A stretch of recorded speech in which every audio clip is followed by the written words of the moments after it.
Mara Calloway's vision blurred at the edges, the gilded archway ahead doubling and tripling as she balanced the silver tray of crystal glasses filled with something dark and viscous that definitely wasn't wine. She'd been awake for 31 hours straight, her third shift bleeding into her fourth because rent was due and the electric company didn't accept apologies. The temp agency had called it a prestigious overnight event.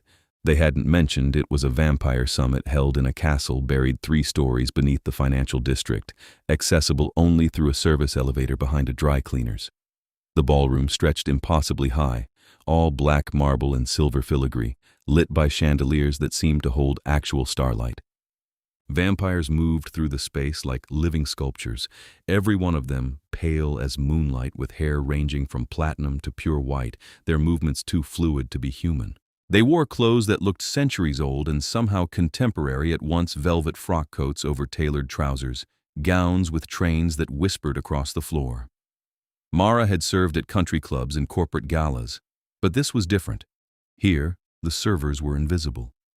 The vampires looked through her, past her, never quite at her. She was furniture, wallpaper, a pair of hands that refilled glasses and vanished. She'd started her day yesterday's day at 6 in the morning, opening the cafe on Merrick Street, then the lunch shift at the Italian place on 5th. Then she was supposed to go home, supposed to sleep. But the agency had called with this job, and the pay was triple her usual rate, and she'd said yes before her exhausted brain could form the word no. Now her feet ached in the required black heels. Her white shirt was damp with sweat beneath the black vest, and her eyes kept trying to close of their own accord. She distributed the glasses to a cluster of vampires who spoke in a language she didn't recognize, their voices like wind through winter trees. None of them acknowledged her. She might as well have been a ghost.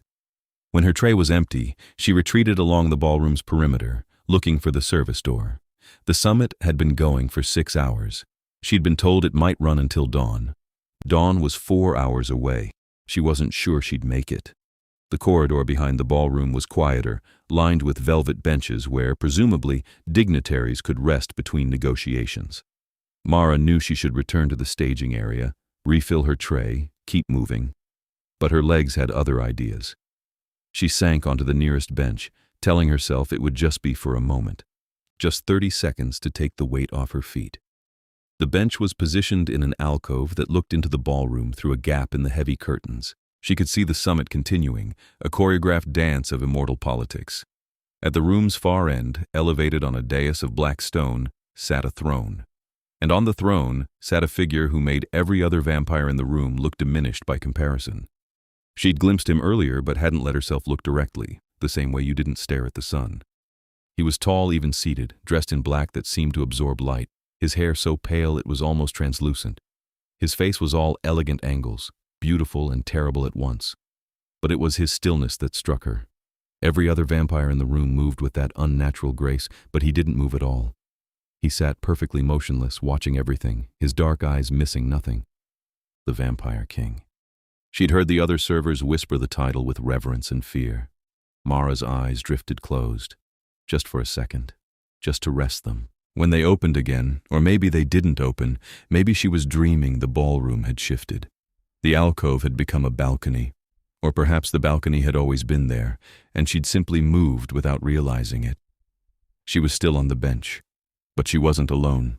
The figure beside her was perfectly still, and in her exhausted haze, Mara didn't register who he was. She registered only that he was there, solid and present, and her body was tilting sideways because her spine had finally given up, and then her head was resting against something firm and cool. A shoulder. She should move. She knew she should move. But her body was made of lead, and her mind was fog, and the shoulder was steady, and she couldn't remember the last time she'd felt steady, and then she was gone, pulled under by sleep so deep it felt like drowning. She didn't see the Vampire King's eyes widen fractionally, the first crack in his perfect stillness in over a century. She didn't see the way his hand, which had been resting on the throne's arm, went absolutely rigid. She didn't see the vampires nearest the dais notice, their conversations faltering, a ripple of awareness spreading through the ballroom like a stone thrown into still water. What she also didn't see was the way he slowly, carefully, shifted his weight to better support hers. or the way his eyes, which had been surveying the summit with cold assessment, softened almost imperceptibly as he looked down at the exhausted human woman breathing softly against his shoulder. Elder Constantine of the Eastern Territories approached the dais, his expression carefully neutral. "Your Majesty, the accords regarding the London feeding grounds require your—" The king raised one finger, a minute gesture. Constantine stopped mid-sentence. "Later," the king said, his voice barely above a whisper, each syllable precise and cold as ice. Constantine's pale eyes flicked to the sleeping woman, then back to the king. "Sire, the delegates have been waiting. They will continue waiting." It wasn't a suggestion. Constantine bowed stiffly and retreated. The summit continued, but now everyone was aware of the woman sleeping against their king's shoulder. Negotiations happened in hushed tones. Disputes were tabled. An elder from the Carpathian Mountains approached to present a grievance about territory rights, saw the king's face, and thought better of it. Hours passed. The king did not move. He barely breathed, keeping his chest perfectly still so as not to disturb her.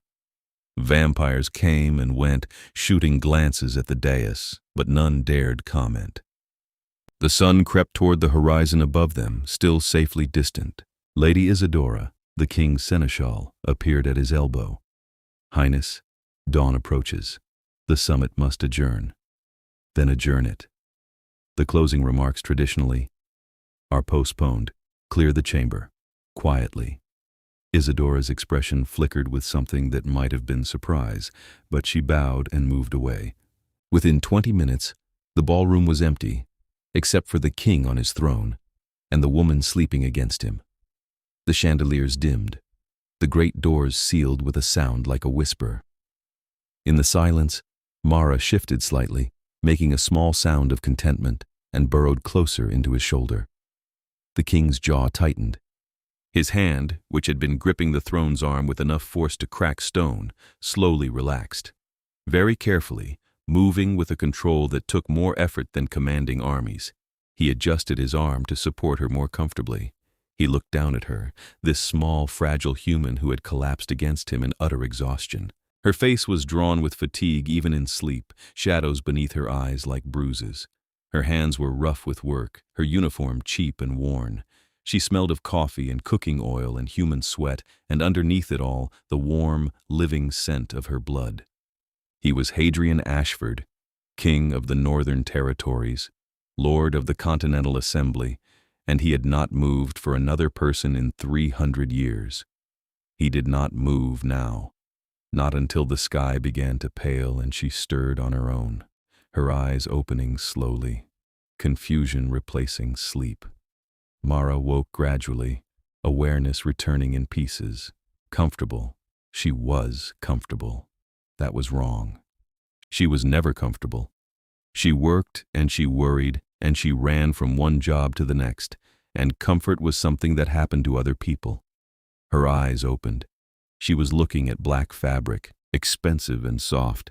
Her cheek was pressed against it, against someone. Memory crashed back and she jerked upright, nearly falling off the bench in her haste to put distance between herself and oh God, oh God, oh God, oh God. The vampire king was looking at her with eyes the color of dark wine, his expression unreadable. They were alone in the ballroom. The summit was gone. How long had she been asleep? And she'd been sleeping on him, on the king. She'd drooled on vampire royalty. She was going to be killed, or worse, or... "I apologize," she stammered, lurching to her feet. Her legs nearly gave out. "I'm so sorry, I didn't mean to. I don't know what—" "Sit." The word was quiet, but absolute. Mara sat. Her body obeyed before her mind could catch up. The king rose from his throne, unfolding to his full height. He was even taller than she'd thought, over 6 feet, and the way he moved was like watching water flow uphill, wrong, but hypnotic. He descended the dais steps and stood before her, and Mara couldn't breathe because surely this was it. This was where she learned what happened to human servers who fell asleep on vampire kings. "What is your name?" he asked. Mara Calloway." "How long have you been awake, Mara Calloway?" She blinked. That wasn't what she'd expected. I'm not sure. 30 hours? Maybe more? Something flickered in his expression. Why? I work. I have to work. 3 jobs, he said, and it wasn't a question. She stared at him. How did you smell of coffee, tomato sauce, and he tilted his head slightly. Industrial floor cleaner. 3 distinct environments. You have burns on your forearms from kitchen work, calluses on your right hand that suggest extensive writing or typing, and your shoes are worn unevenly, which indicates long hours standing on hard surfaces. 3 jobs. Likely more if you could fit them. Mara looked down at her hands, her worn shoes, feeling exposed. Rent is expensive. So you worked yourself to collapse. I didn't mean to fall asleep. I swear I didn't. I just sat down for a second and you were there and I didn't even realize. She stopped, breathing hard. Are you going to kill me? The king's expression didn't change. No. Fire me. You don't work for me. You work for the agency. Then why? She gestured helplessly at the empty ballroom. Why didn't you wake me, move me? I was sleeping on you for hours. Everyone must have seen. They did. And you just let me? He was quiet for a long moment. When he spoke, his voice was softer than before, though no less precise. You were tired. I was not using that shoulder for anything else. It seemed... He paused, as though searching for a word he hadn't needed in centuries. Inefficient to wake you. Mara laughed, a short, slightly hysterical sound. Inefficient. Right. When did you last sleep? Before tonight? I don't know. Tuesday? Today is Friday. Is it? She rubbed her eyes. I lost track. The king studied her with an intensity that should have been frightening, but somehow wasn't. You will go home now. You will sleep. You will eat. In that order. I have a shift at... Not anymore. Mara's stomach dropped. You got me fired? I instructed the agency that you are not to be scheduled for 72 hours minimum. They were agreeable. I can't afford to. You will be paid for the hours regardless. She stood up, swaying slightly. I don't need your charity. It is not charity. You provided a service tonight. You allowed me to sit through 6 hours of territorial disputes and feeding ground negotiations without losing my patience and killing anyone. That is worth compensation. I was asleep. Precisely. He moved toward the ballroom doors, which opened at his approach without him touching them. Come, dawn is near. You will be escorted out. Mara followed because she didn't know what else to do. Her mind was spinning. The king walked beside her through corridors of stone and shadow, and she became aware that they were alone. No guards, no attendants, no one. Just a vampire king and an exhausted waitress. Why did you really let me sleep? She asked. He didn't look at her. You were quiet. That's it? I am surrounded always by people who want something from me. Territory, favor, blood rights, alliances, power. You wanted nothing. You simply slept. It was... Again that pause, that searching. Refreshing. They reached the service elevator. He pressed the call button with one pale finger. The doors opened immediately. Thank you, Mara said, for not killing me, or firing me, or whatever else you could have done. You are welcome. She stepped into the elevator, turned back. He was watching her with those wine-dark eyes, his expression unreadable as stone, beautiful and terrible and utterly still. Will I see you again? The words came out before she could stop them. The corner of his mouth moved, not quite a smile but something adjacent. Perhaps, if you can remain conscious. The doors closed on her startled laugh. Mara meant to sleep for 12 hours. She slept for 16, waking in her tiny apartment with sunlight slanting through the broken blinds and no memory of how she'd gotten home. There was a notification on her phone from the temp agency confirming her schedule had been cleared and payment would be direct deposited for 48 hours of special assignment completion. The amount made her eyes water. She should have felt relieved. Instead, she felt restless. The apartment was too small, too quiet. She kept thinking about the ballroom, the throne, The king's voice saying you were quiet with something that sounded almost like wonder. When the agency called 3 days later, asking if she was available for another event at the underground venue, she said yes before the coordinator finished the sentence. Same dress code, the coordinator said. But this is a smaller gathering, just the king's immediate court.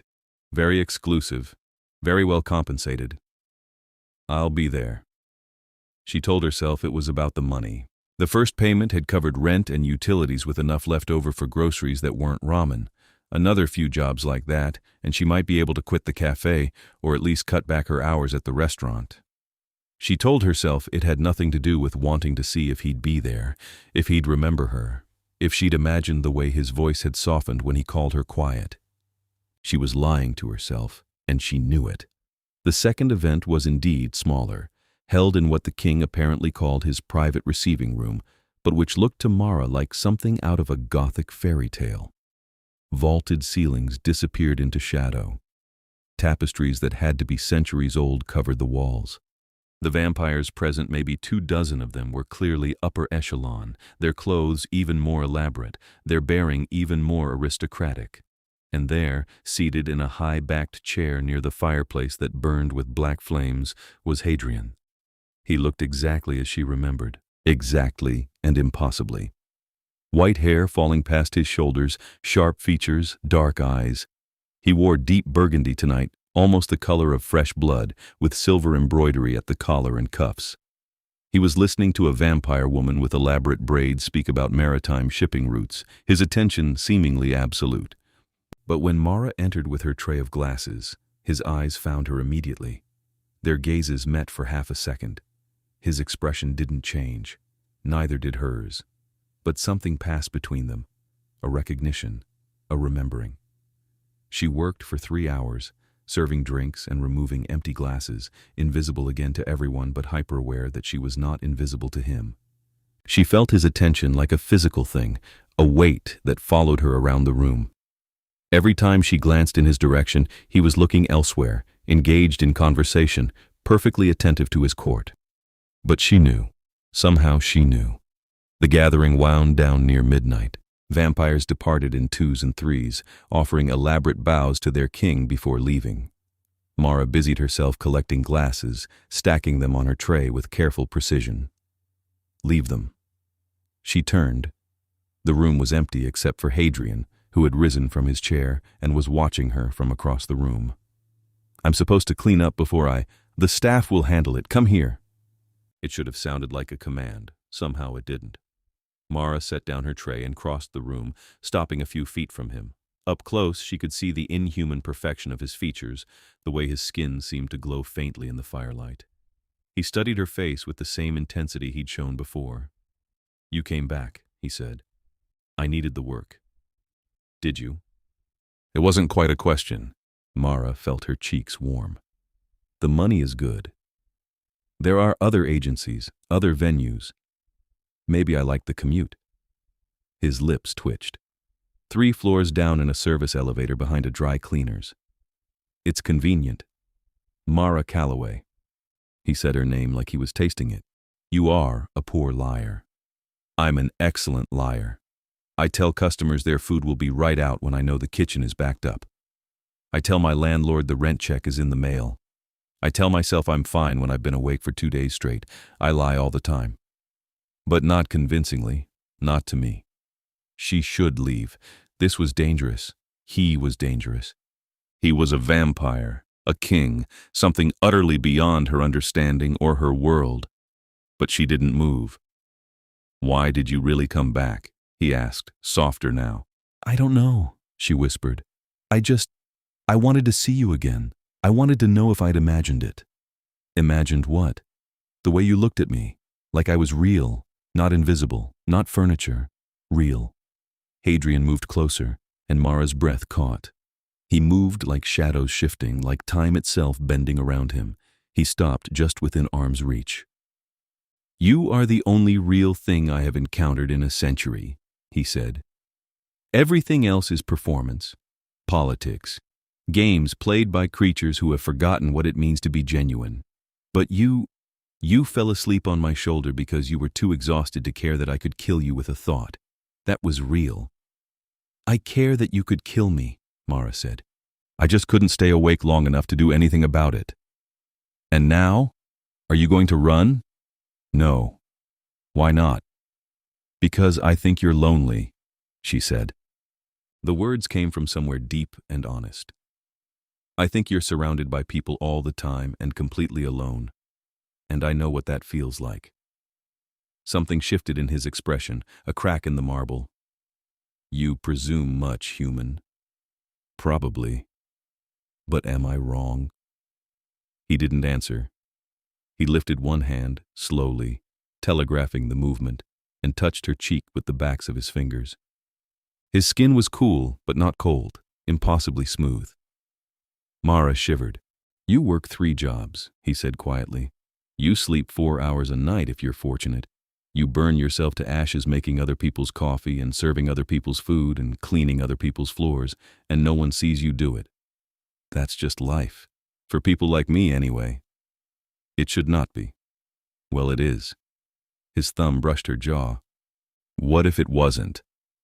What do you mean? Work for me, directly, not through the agency. Mara blinked. Work for you, how? I find that I am calmer when you are present, more patient, less inclined to violence during tedious negotiations. You would attend court functions, be near, that is all. You want to pay me to just exist near you? Yes. That's insane. That is my offer. She should say no. It was bizarre, impossible, probably dangerous. But the money from 2 events had given her the first full night's sleep she'd had in months, and the thought of going back to the cafe, the restaurant, the endless grind of exhaustion, made her want to cry. What would I have to do? She asked carefully.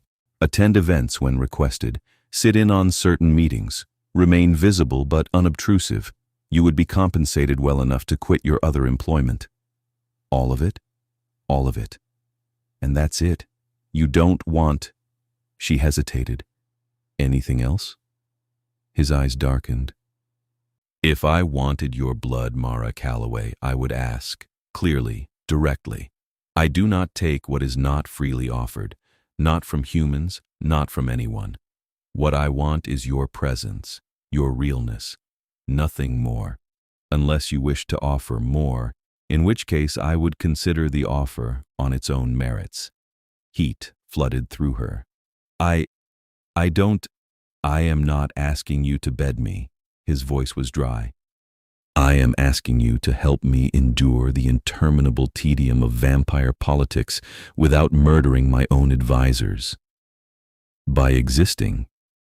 By being quiet and real and human in a room full of performing immortals. Yes. Mara laughed. It bubbled up, helpless and bright. That's the strangest job offer I've ever received. Is it a yes? She should think about it, sleep on it. Probably consult a lawyer, or a priest, or someone with sense.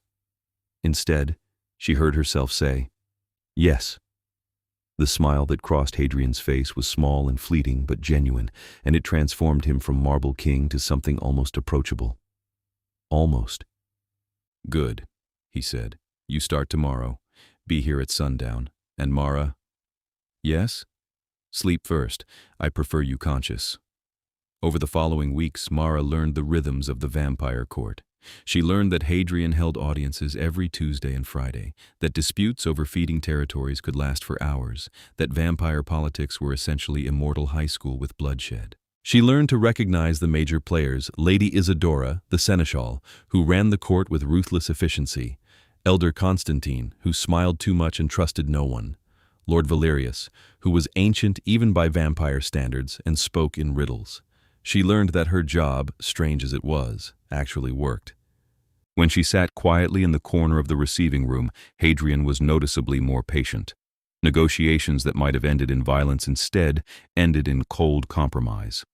He looked at her sometimes while some elder droned on about boundary disputes, and she saw his jaw unclench slightly, his shoulders drop a fraction.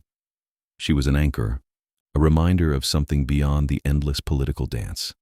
And she learned, slowly, who Hadrian was beneath the crown. He liked silence. Real silence, not the calculated quiet of court.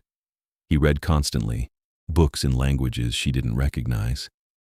He had a dry sense of humor that emerged rarely but cut like glass when it did. He'd been human once, over 3 centuries ago, though he rarely spoke of it. He'd been turned during a war whose name she'd never heard, by a vampire whose line had since died out, leaving Hadrian unclaimed by any house, which was apparently how he'd been able to rise to king. No conflicting loyalties. "Do you miss it?" she asked one night. They were alone in his private study, her curled in an armchair while he reviewed documents. "Being human? I barely remember it," he said without looking up. "After 300 years, mortal life feels like something that happened to someone else. But you must remember something. Sensations more than specifics. The taste of bread, the warmth of sunlight. The way a heartbeat would quicken with fear or desire." He set down his papers and looked at her. "I remember being tired, bone tired, the way you were the night we met. I remember thinking that if I could just rest, just stop for a moment, everything would be bearable. And then I was turned, and I never got to rest. I stopped being tired, but I also stopped being able to stop." His smile was bitter. "Immortality is many things, but it is not restful." Mara thought about that. "Is that why you didn't wake me? That first night?" "Partially. I thought—" He paused. "I thought it must be extraordinary, to trust the world enough to sleep, to surrender consciousness and believe you would wake again. I have not felt that trust in centuries." "You don't sleep?" "We do, occasionally, but it is more like dormancy, a shutting down, not true sleep, not dreams, not rest." He rose from his desk and crossed to the window, looking out at the night. "Sometimes I think I would trade a decade of immortality for 1 hour of genuine sleep." Mara joined him at the window. Beyond the glass was darkness and the distant lights of the city above them. "You could have it, you know, if you weren't alone." He looked at her sidelong. "What do you mean?" "Trust. Rest. It's easier when someone's watching your back. When you're not the only one holding everything together." She met his eyes. "You've been doing this alone for how long?" 70 years, since the last queen died. 70 years of holding up the entire vampire nation by yourself. No wonder you can't rest." "There is no one I trust sufficiently to—" "Then find someone." His laugh was short and sharp. "It is not so simple." "Why not?" "Because trust, for my kind, is a weapon. To trust someone is to give them the means to destroy you. Better to trust no one." "That sounds lonely." "It is practical." "It's lonely," she insisted. "And I think you know it." Hadrian turned to face her fully. In the dim light, his eyes were almost black. "Why do you care, Mara Calloway? You have known me for weeks. You owe me nothing beyond the job I pay you for." "Because I like you," she said simply. "You're smart and you're careful, and you have this whole terrifying vampire king thing going on. But underneath it, you're just tired, like me. And I don't want you to be alone in that. I am a vampire. I have killed more people than you could count. I have lived through wars and plagues and the rise and fall of empires. I am not some wounded creature that needs your pity. I don't pity you. I care about you. There's a difference." He stared at her for a long moment. Then he reached out and cupped her face in both hands, his touch gentle despite the strength she knew he possessed. "You should not," he said roughly. "Care for me. I am dangerous. I am damned. I will outlive you by centuries, and you will be dust while I continue on, unchanging, and it will hurt more than you can possibly imagine." "So you've thought about it," Mara said. "About me. About what happens if you stay, if this becomes more than employment, if I let myself care in return." His thumb traced her cheekbone. "Yes, I have thought about it. Extensively. And every rational part of me says to let you go now, before this becomes something neither of us can walk away from." "And the irrational part?" "Wants to be selfish. Wants to keep you. Wants to know what it would feel like to trust someone again, even if it means eventual pain." He leaned closer, his forehead nearly touching hers. "Tell me to let you go. Tell me this is just a job. Give me the strength to do the right thing, because I find I have very little of it where you are concerned." Mara's heart was pounding so hard she was certain he could hear it. "What if I don't want you to let me go? Mara, what if I'm tired of doing the right thing? I've done the right thing my whole life, worked hard, kept my head down, been responsible and careful and practical. And where did it get me? Exhausted and invisible and alone." She put her hands over his where they cupped her face. "You see me. You're the only person who's really seen me in years. So no, I'm not going to tell you to let me go. You do not know what you are asking. Then tell me, explain it. Don't just decide for me." Hadrian closed his eyes. When he opened them again, they were burning with something fierce and desperate.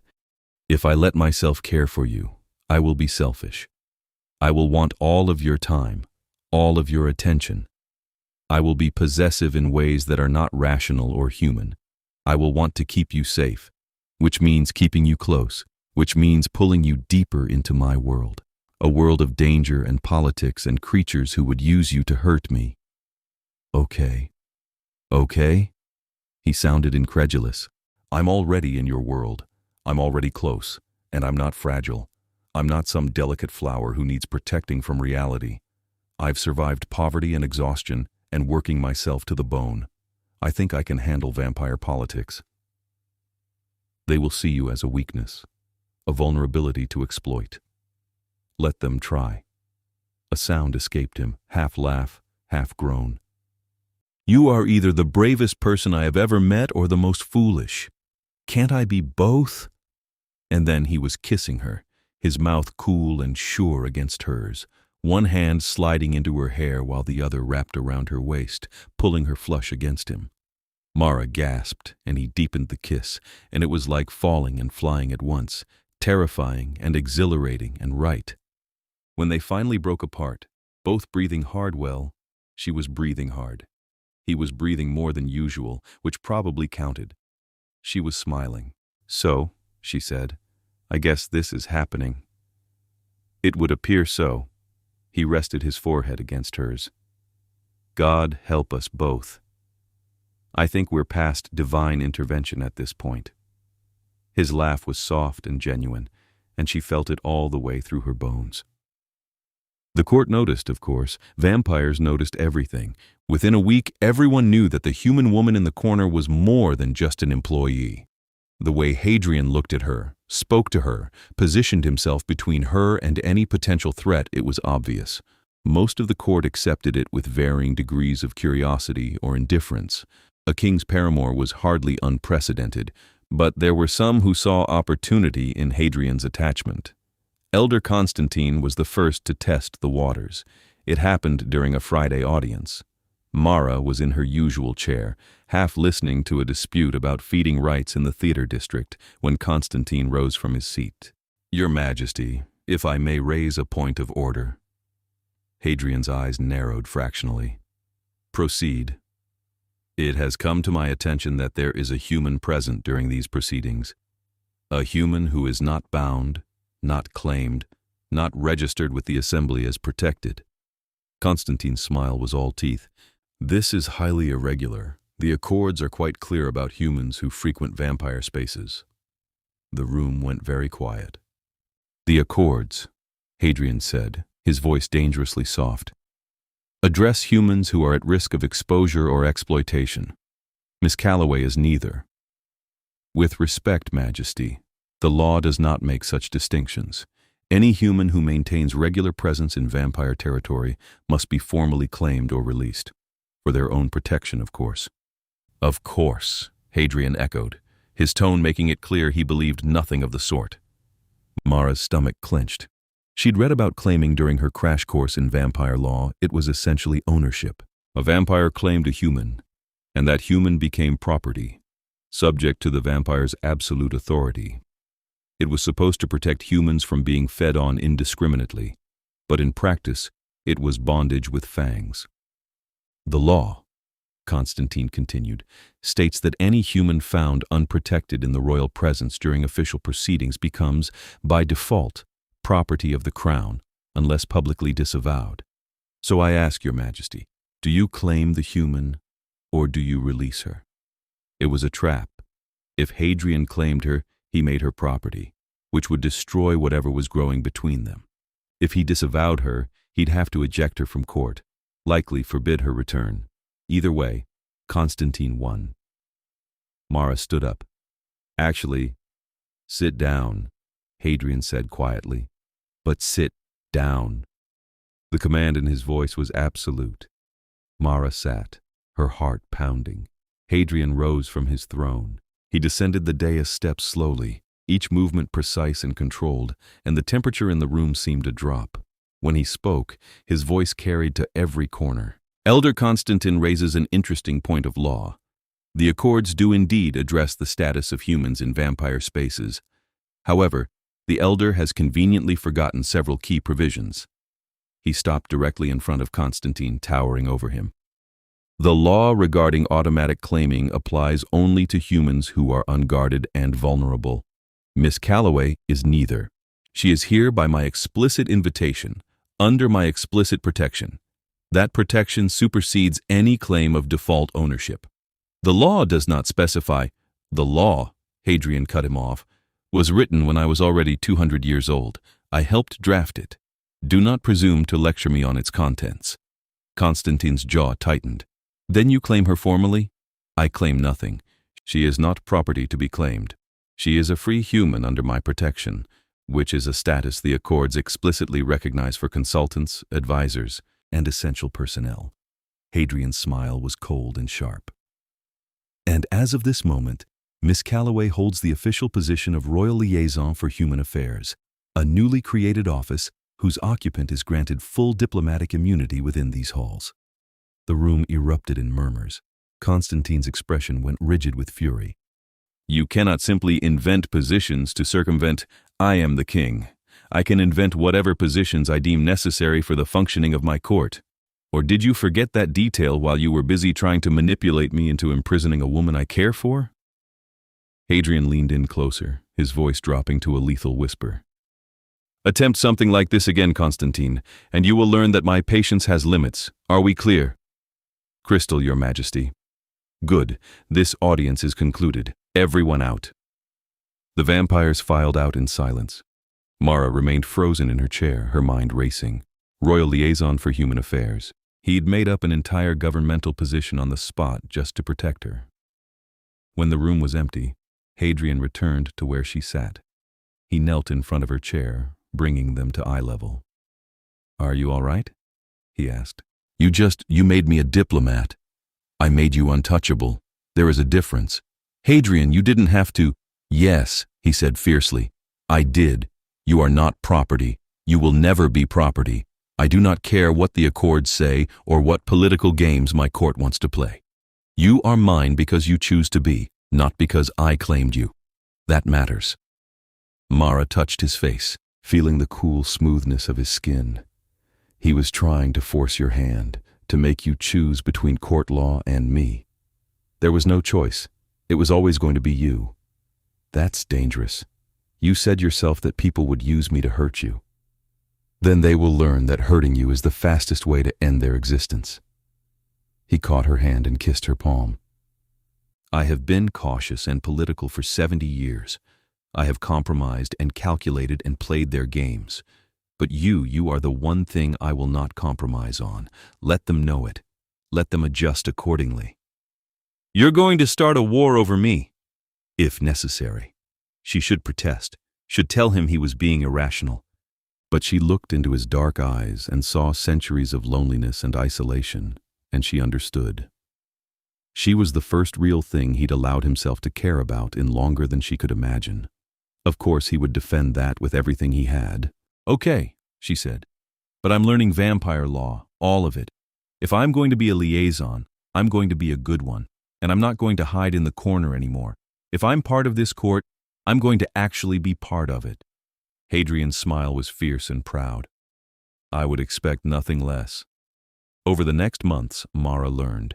She studied the Accords until she could recite them. She attended every court function, no longer a silent presence but an active participant.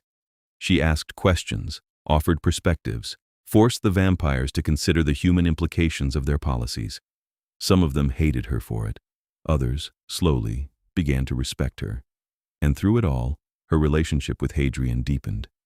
They spent long nights in his study, her reading while he worked through correspondence from vampire territories across the continent.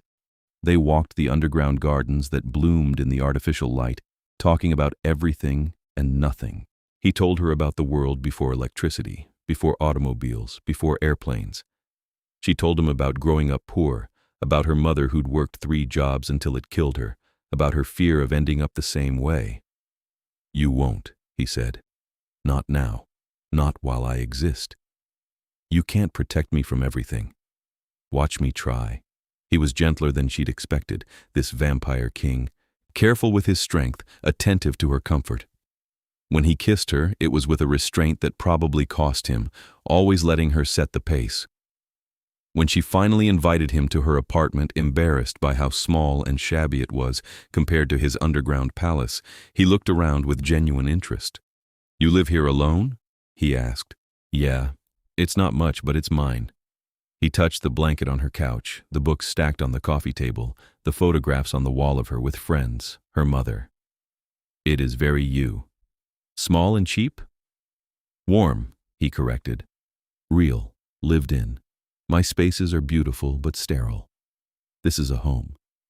She'd kissed him then, and things had progressed in the natural way of things, and she'd learned that vampires might be cool to the touch, but they were anything but cold. He was passionate and intense, and entirely focused on her, learning her body the way he learned everything with careful attention and devastating precision. Afterward, lying tangled together on her too small bed, he'd held her carefully, as though she might break. "I love you," he said into her hair. "I did not plan to. I did not want to. But I do." Mara felt her chest tighten with too many emotions to name. "I love you too, my vampire king. Just Hadrian. Here in your space, I am just Hadrian." "Just Hadrian," she repeated, smiling. "Who happens to rule an entire vampire nation?" "A minor detail." She laughed and burrowed closer, and they stayed that way until the sun began to rise and he had to retreat back to the underground. But he returned the next night, and the next, until her apartment became their shared refuge from the court. 6 months after that first night when she'd fallen asleep on his shoulder, Constantine made his move. It happened during the Continental Assembly, a gathering that occurred once a year, where all the major vampire houses came together to address territorial disputes and policy. Hadrian had warned her it would be tense, that old grudges would surface, that she should stay close and stay quiet. She'd agreed to close. Quiet was negotiable. The assembly was held in a vast chamber even deeper underground than the usual court, a space carved from bedrock and lit by torches that burned with multicolored flames. Representatives from a dozen houses filled the benches, all pale-haired and sharp-eyed and radiating power. Hadrian sat at the head on a throne of black stone, and Mara sat beside him in a chair only slightly less impressive, wearing a dress he'd insisted on buying her deep blue velvet that made her feel like she was playing dress-up in someone else's life. The first hours were tedious debates over shipping lanes, feeding territory boundaries, human population management. Mara took notes, occasionally whispering observations to Hadrian that made his lips quirk. Then Constantine stood. "I wish to raise a motion regarding the succession." The room went still. Hadrian's expression didn't change, but Mara felt him go tense beside her. "There is no succession to discuss," Hadrian said. "I am not dead. But you are without heir, without family, without any clear line should something happen to you." Constantine spread his hands. "We are immortal, but not invulnerable. Accidents happen, wars happen, and when a king falls without succession, chaos follows. I propose that the assembly require you to take a vampire consort within the year and produce an heir, or step down in favor of a candidate with established lineage." The room erupted. Vampires shouted support or opposition. Hadrian didn't move. "You overstep," he said quietly, but his voice cut through the noise. "My personal relationships are not subject to assembly approval. The stability of our entire civilization is subject to assembly concern." Constantine countered. You waste your time with a human pet while your throne sits vulnerable. It is irresponsible. It is dangerous, and it ends now. Mara stood up, every eye in the chamber fixed on her. Sit down, human, Constantine said. This does not concern. It absolutely concerns me, since you just called me a pet. Her voice was shaking but firm. And I have something to say. Mara, Hadrian said warningly. She ignored him. Elder Constantine is right about one thing. The succession matters, stability matters, but he's wrong about the solution. She looked around the chamber, meeting those ancient eyes. You want Hadrian to take a vampire consort and produce an heir. But that's not how stability works. Stability comes from good governance, from systems that outlast individuals, from laws and institutions that function regardless of who sits on the throne. Demanding that your king marry someone he doesn't love just to produce a biological heir is outdated, inefficient, and frankly stupid. How dare you, someone started. I'm not finished, she turned to Hadrian. You need to name a successor, not a child, not a spouse, but a clear line of succession. Choose someone from the assembly, someone competent, and make it official. Then everyone knows what happens if something happens to you. Crisis averted, no forced marriage necessary. The chamber was dead silent. Hadrian was staring at her with an expression she couldn't read. And as for the human pet comment, she continued, turning back to Constantine, I am the royal liaison for human affairs, which makes me a member of this court. I have spent 6 months learning your laws, attending your sessions, and working to bridge the gap between vampire and human populations. I've done more for interspecies relations in half a year than most of this assembly has done in decades, so you can disagree with my presence, but you will show respect, or you can take it up with the king, who, by the way, could end your existence with a thought. Just a reminder. She sat down. Her heart was hammering. Hadrian's hand found hers beneath the table and squeezed. Miss Calloway raises a valid point, said a vampire Mara recognized as Lady Seraphine of the Western Territories. The succession should be formalized. A designated heir would resolve the instability concern without requiring the king to make personal sacrifices. I agree, said Lord Valerius. The old ways of bloodline succession are less relevant in the modern age. Choose a successor, Majesty. Let us move forward. One by one, other vampires voiced support. Constantine's expression grew darker with each endorsement, but he was outmaneuvered, and he knew it. Very well, Hadrian said. I will name a successor within the month. This assembly is concluded. The vampires filed out, many of them glancing at Mara with new consideration. When the chamber was empty, Hadrian pulled her into his arms. That was either brilliant or incredibly foolish, he said into her hair. Both. Remember? You made an enemy today. Constantine will not forget this. I made enemies the day I fell asleep on your shoulder. At least now I'm making them on purpose. He pulled back to look at her. You spoke to the Continental Assembly. You corrected their law and they listened. Do you understand what that means? That I'm probably insane? That you have influence, real influence. They respect you. He sounded awed. A human woman just shaped vampire policy. I just suggested the obvious solution, which none of them would have considered because they were too busy playing power games. He kissed her, hard and deep. I am going to marry you. Mara blinked. What? Not now, not soon, but eventually, when you are ready, I am going to marry you, if you will have me.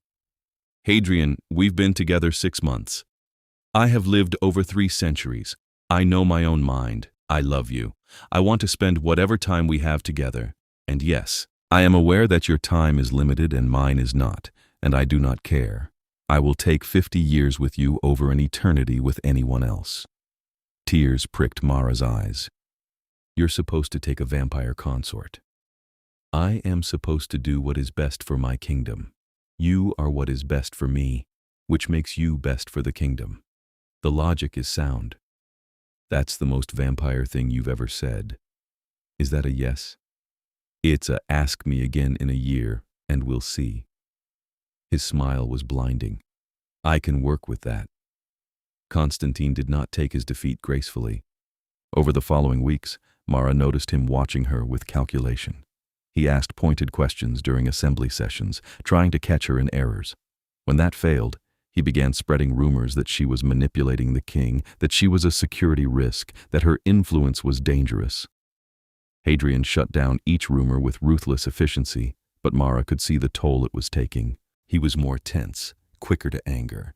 The court was fracturing into factions, those who supported the king's choice and those who thought he was being weakened by his attachment to a human. "We need to do something," Mara said one night in his study. "Constantine is turning this into a civil war. Let him try. He does not have the support. He doesn't need majority support. He just needs enough chaos to make you look weak." Hadrian set down his papers. "What would you suggest?" "Transparency. Show the court that our relationship makes you stronger, not weaker. Stop hiding me away. Let me actually do the liaison job. I could work with human communities, negotiate better feeding agreements, reduce conflicts. Make myself useful enough that even your enemies have to admit I'm an asset. That would put you in more danger. I'm already in danger. At least this way I'm in danger while doing something productive." He studied her for a long moment. "You are certain?" "Completely." "Then we do it your way." Over the next months, Mara threw herself into the role of liaison. She met with human community leaders, explained vampire feeding needs, negotiated consent-based donation systems. She set up blood banks that paid human donors fairly, reducing the need for clandestine feeding. She created education programs so humans understood vampire culture and vampires understood human concerns. It worked. Slowly, the city began to shift. Vampire-human conflicts decreased. Humans felt safer. Vampires had reliable food sources without the risk of exposure or violence. Even some of Constantine's supporters had to acknowledge the improvement. But Constantine himself only grew more bitter. The crisis came on a cold November night. Mara was returning from a meeting with a human community center when 3 vampires materialized from the shadows. She recognized none of them, but their intent was clear. "Constantine sends his regards," one of them said. Then they attacked. Mara ran. She made it half a block before they caught her, dragging her into an alley. She fought, kicked one in the knee, clawed at another's face, but they were faster, stronger, immovable. One of them grabbed her by the throat, lifting her off her feet. "This is what happens," he hissed, "when humans forget their place." Then he was gone, torn away by a white-haired blur that moved too fast to track. Hadrian materialized in the alley like a nightmare made flesh, his eyes burning crimson, his fangs fully extended. He ripped through the 3 vampires with terrifying efficiency. It was over in seconds. They were dead, reduced to ash and scattered clothing. Hadrian turned to Mara, and she saw him fighting for control, his whole body vibrating with barely contained violence. Blood, vampire blood, which looked black in the dim light, splattered his clothes and face. "Did they hurt you?" His voice was rough, inhuman. "I'm okay. Hadrian, I'm okay." He crossed to her in 2 strides and pulled her against him, his arms shaking. "I felt your fear, through our bond. I felt you afraid, and I nearly tore apart my own court trying to get to you." "Bond?" Mara pulled back to look at him. "What bond?" He closed his eyes. "We have been together long enough, close enough that a connection has formed. It is rare. But it happens sometimes between vampires and humans they love. I can sense your emotions when they are strong. Your fear was—" He shuddered. "I thought I would be too late. You weren't. I'm safe. Because I happened to sense you in time. What about the next time? The time after that? Constantine will keep trying until he succeeds. Then we deal with Constantine." "How?" "I cannot execute him without proof, cannot move against an elder without evidence of direct betrayal." Mara looked at the ashes of the 3 vampires. "But you have evidence. These 3. Trace them back to Constantine. They were hired swords. They will not lead anywhere. Then we make him overplay his hand." An idea was forming. "He wants me gone. He thinks I'm your weakness. What if we use that?" "Absolutely not. Listen, what if we stage a fight? Make it look like we broke up. I leave the court, go back to my apartment. Constantine will see that as vindication, proof that the human wasn't worth the trouble. He might get confident, make a mistake, or he might try to kill you again, and I will not be there to stop him. You'll be watching. You have that bond thing. You can feel if I'm in danger. I am not using you as bait. You're not. I'm volunteering. She grabbed his face, forcing him to look at her. Hadrian, we can end this. Draw him out. Get the evidence we need. But we have to be smart about it. He was silent for a long moment, his jaw working. Finally, if we do this, you follow my instructions exactly. You stay where I can reach you in seconds. You wear a tracker. You do not take any unnecessary risks. Agreed. And when this is over, you are never leaving my sight again. That might make bathroom trips awkward, but sure. His laugh was shaky but real. You are going to be the death of me. Not if I can help it. The staged fight happened 3 days later in front of the full court. Mara accused Hadrian of treating her like property. He accused her of being naive about vampire politics. It was ugly and loud and entirely fake, but the court ate it up. When Mara stormed out, several vampires looked satisfied. Constantine looked triumphant. Mara returned to her apartment, which now had wards and protections layered so thick that Hadrian promised nothing short of an army could break through. He'd also stationed loyal vampires on nearby rooftops, invisible but watching, and she wore a pendant that would alert him the instant she was in distress. She waited. 1 day, 2, 3. On the 4th night, her door exploded inward. Constantine stood in the wreckage, flanked by a half-dozen vampires. The king's protections are gone. His attention is elsewhere. You are alone, human. Mara stood her ground, hand closing around the pendant. You're making a mistake. The only mistake was allowing you into our world in the first place. He moved toward her with predatory grace. But do not worry.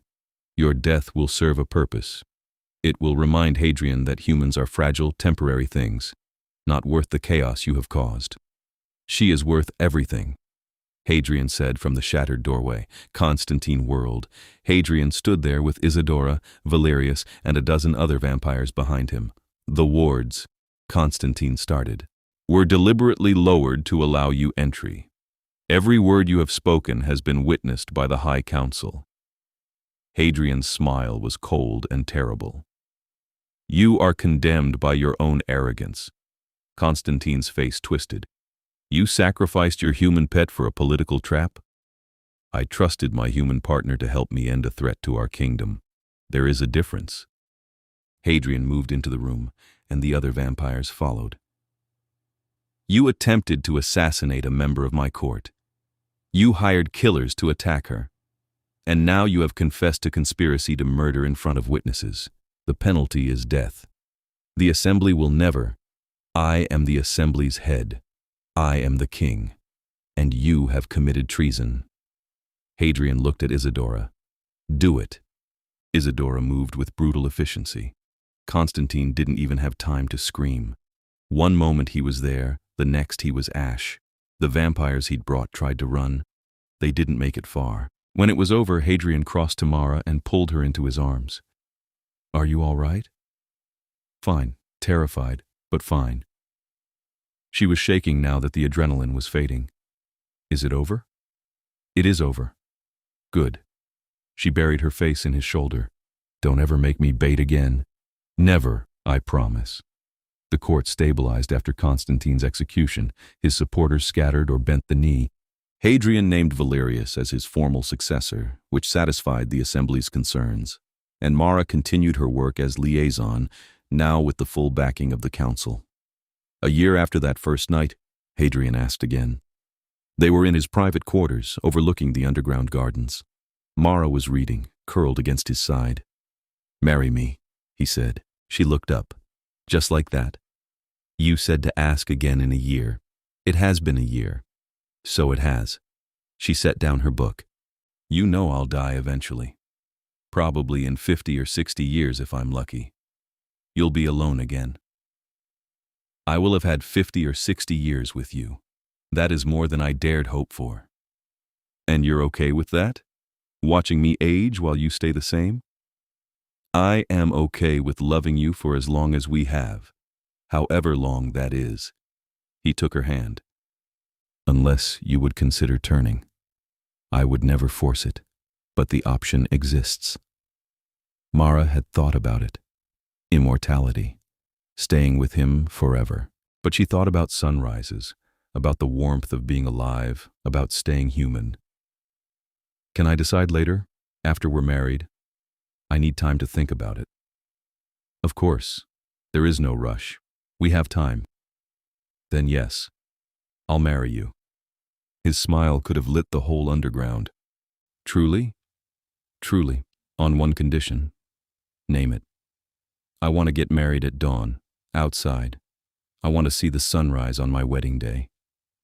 Hadrian's expression softened. I will not be able to stand beside you. The sun, I know, but I want to see it, knowing you're there, safe, waiting for me. And then we'll have the ceremony again at sunset properly, where you can be there. 2 weddings, one for me, one for you. That is highly irregular. So are we. He laughed and kissed her. 2 weddings it is. They were married on the spring equinox. Mara stood on the castle's east terrace at dawn, wearing a dress of pale gold, and watched the sun rise over the city. Below, safely sheltered in the castle, Hadrian waited. She felt him through their bond, his love, his joy, his impatience for the sun to set so he could see her. At sunset, they married again in the underground gardens, surrounded by vampires and select humans who'd become part of Mara's liaison network. Valerius officiated. Isidora cried, which shocked everyone. And when Hadrian kissed his bride, the court erupted in applause. At the reception, a vampire Mara didn't recognize approached her. I am Lord Cassius of the Southern Territories. I wanted to offer my congratulations. Thank you. I also wanted to apologize. I was among those who thought the king was weakening himself with his attachment to a human. I was wrong. You have made him stronger. You have made all of us better. And for that, you have my respect. He bowed deeply and moved away. Mara felt tears prick her eyes. You see? Hadrian said, appearing at her elbow. They love you. Some of them, anyway. The ones who matter. He spun her into a dance. Are you happy? Deliriously. You? I did not know I could be this happy. I had forgotten what it felt like. They danced until the party wound down, and then Hadrian carried her to his chambers, their chambers now, and proved that vampires might not need to breathe, but they could certainly take your breath away. 5 years into their marriage, Mara made her decision. They were on the east terrace again. Hadrian had modified it with special shielding that allowed him to stand there during dawn without burning, though the light still made him uncomfortable. They watched the sunrise together, his arms around her waist. I want to turn, she said. His arms tightened. Are you certain? Completely. I've had 5 years to think about it. I've lived in the sun, done everything I wanted to do as a human, and now I want forever with you, if that's still on the table. It will always be on the table. But Mara, you must understand, it is permanent. There is no going back. You will lose the sunlight, lose the ability to have children, lose your mortality. I know, I'm ready. He turned her to face him, searching her eyes. Why now? Because I woke up this morning and thought about you having to watch me die in 40 or 50 years and I couldn't stand it. Because I want to build something with you that lasts. Because I love you and I don't want our time to be limited. She touched his face. Turn me. Make me yours in every way. You are already mine in every way that matters. Then make me yours in this way too. He kissed her slowly, thoroughly. Tonight, then, at moonrise, it is traditional. The turning was less painful than she'd expected and more overwhelming. She felt her heart slow, stop, felt her body change, reshape itself into something new. And through it all, Hadrian was there, his voice anchoring her, his presence keeping her sane. When she woke, the world was different, sharper, brighter. She could hear heartbeats from streets away, smell blood pumping through veins, and the hunger. I know, Hadrian said, helping her sit up. It will be overwhelming at first, but I am here. I will teach you control." He did. Over the following months, he taught her to feed without killing, to control the hunger, to exist in her new body. And slowly, Mara adjusted to immortality. Her hair lightened to pale blonde, then white. Her skin took on the vampire pallor. She was beautiful in a way she'd never been as a human, ethereal, otherworldly. But when she looked in the mirror, she still saw herself, just enhanced. She continued her work as liaison, now with the added credibility of being vampire herself. The human communities trusted her because she remembered being human. The vampire court respected her because she was the Queen Hadrian had insisted on the title the moment she'd turned. 10 years after her turning, they opened the East Terrace permanently as neutral ground where vampires and humans could meet safely. It became a symbol of the new era they were building together, cooperation instead of predation, partnership instead of fear. And every dawn, Hadrian and Mara stood on that terrace together behind the shielding, watching the sunrise that she could no longer walk in but could still appreciate. "Do you miss it?" he asked one morning. "Being human?" Mara thought about it. "Sometimes I miss coffee. I miss the warmth of the sun on my skin. I miss the simplicity." She laced her fingers through his. "But I don't regret the choice. This us, it's worth what I gave up. I will spend eternity trying to ensure you never regret it." "I know. That's why I don't." They stood together as the sun rose, two pale figures against the dawn, and watched the city wake. Below them, vampires and humans moved through their morning routines, coexisting in peace that had taken years to build. Mara's liaison network had expanded to cover half the continent. Hadrian's court was stable, prosperous, forward-thinking. And it had all started because an exhausted waitress had fallen asleep on a vampire king's shoulder, and he had chosen not to wake her. "What are you thinking about?" Hadrian asked. "That first night. How tired I was. How I just collapsed against you without even realizing who you were. You saw a still figure and trusted it to support you. That took either great courage or great exhaustion. Definitely exhaustion." He smiled. "I am glad you were exhausted. I am glad you sat beside me. I am glad I was too fascinated to wake you. Best employment decision I ever made." "I believe you mean marriage decision." "That too." He pulled her closer, and they watched the sun climb higher, burning away the night. They had centuries ahead of them, centuries to build, to love, to create change. Centuries of sunrises watched from behind glass, of nights spent in each other's arms, of ruling together. "I love you," Mara said. "And I love you," Hadrian replied. "My queen, my partner, my stillness keeper." She laughed at the old title. "I'm not very still anymore." "No, but you are still real, still genuine, still the only thing in centuries that has made me want to be more than what I was." "Then we're even, because you're the only thing that ever made me feel seen."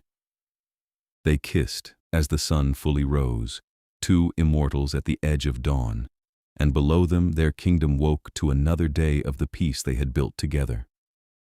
A peace born from exhaustion and trust, from a chance meeting and a decision not to wake a sleeping stranger. Sometimes the smallest moments changed everything. Sometimes the gentlest choices reshaped the world. And sometimes a tired waitress and a lonely king found each other in the darkness and created light. They would have forever to be grateful for it, and they intended to use every moment well.